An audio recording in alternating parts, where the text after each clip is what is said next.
নমস্কার বন্ধুরা, জ্যোৎস্নার ইতিকথায় আর নতুন পর্বে তোমাদের সকলকে স্বাগত জানাই। বন্ধুরা, বাঙালিদের 12 মাসে 13 পার্বণ, সেই রকমই 12 মাসে 13 ষষ্ঠীও রয়েছে। এটি বছরের শেষ ষষ্ঠী, নীল ষষ্ঠী। এই নীল ষষ্ঠীর ব্রত সন্তানের মঙ্গল কামনায় করে থাকে সন্তানের মায়েরা।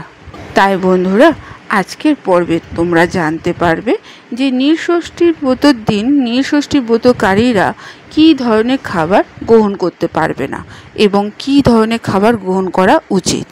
এর পাশাপাশি বন্ধুরা, তোমরা জানতে পারবে যে নীল ষষ্ঠীর ব্রতের দিন মহাদেবকে কী ফুল অর্পণ করবে এবং নীলের বাতি হিসাবে কী ধরনের বাতি প্রজ্বলিত করবে। বন্ধুরা, এইসব প্রশ্নের উত্তর জানতে গেলে আজকে পুরো পর্বটি তোমাদের দেখতে হবে।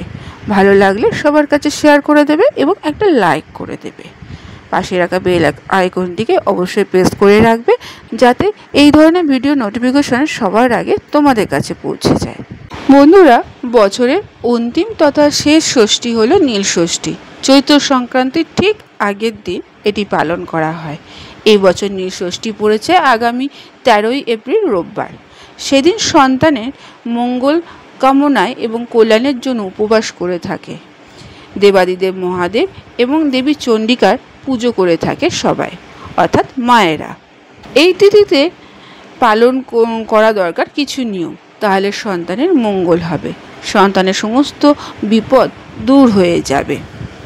এই তিথিতে ব্রতকারীরা নির্জলা উপবাস করবে। তারপর মহাদেবের মাথায় জল অর্পণ করে নীলের বাতি প্রজ্বলন করে সাত্ত্বিক আহার গ্রহণ করে ব্রতর উপবাস ভঙ্গ করবে। বন্ধুরা, চৈত্র মাসে মহাদেবের পুজোর জন্য বিশেষভাবে নির্ধারিত। অনেক বাড়িতেই এই মাসে নিরামিষ আহার গ্রহণ করে থাকে, কিন্তু বাড়িতে নীলষষ্ঠীর পুজোর আগের দিন নিরামিষ আহার গ্রহণ করা খুবই দরকার। তাই বন্ধুরা, এই ব্রতের সময় আগের দিন, অর্থাৎ এই ব্রত যারা পালন করবে তার ঠিক আগের দিন নিরামিষ আহার গ্রহণ করবে এবং ব্রত পরের দিন নিরামিষ আহার গ্রহণ করবে। তবে বন্ধুরা, খেয়াল রাখবে এই তিথিতে যারা উপবাস করবে তারা অন্ন গ্রহণ করবে না। ময়দার তৈরি খাবার, সাবু, ফলাহার দিয়ে ব্রত এবং উপবাস ভঙ্গ করবে। তবে বন্ধুরা, যারা উপবাস করবে তারা যখন নীলষষ্ঠী পুজো দেবে মহাদেবকে আকন্দ ফুল, ধুতরা ফুল, অপরাজিতা ফুল এবং যে কোনো সাদা ফুল অবশ্যই অর্পণ করবে। এতে মনের সমস্ত মনস্কামনা পূর্ণ হবে। পুজো হয়ে গেলে নীলের বাতি হিসাবে অনেকে মোমবাতি প্রজ্বলন করে। তবে বন্ধুরা, ভালো হয় যদি মোমবাতির বদলে ঘি দিয়ে মাটির প্রদীপ জ্বালানো হয়, তাহলে খুবই ভালো হয়। যারা ঘি দিয়ে প্রদীপ জ্বালাতে না পারবে তাহলে সর্ষের তেল দিয়েও প্রদীপ জ্বালাতে পারো। এতে সন্তানের সমস্ত বিপদ আপদ দূর হয়ে প্রদীপের শিখার মতন ভবিষ্যৎ উজ্জ্বল হয়ে যাবে।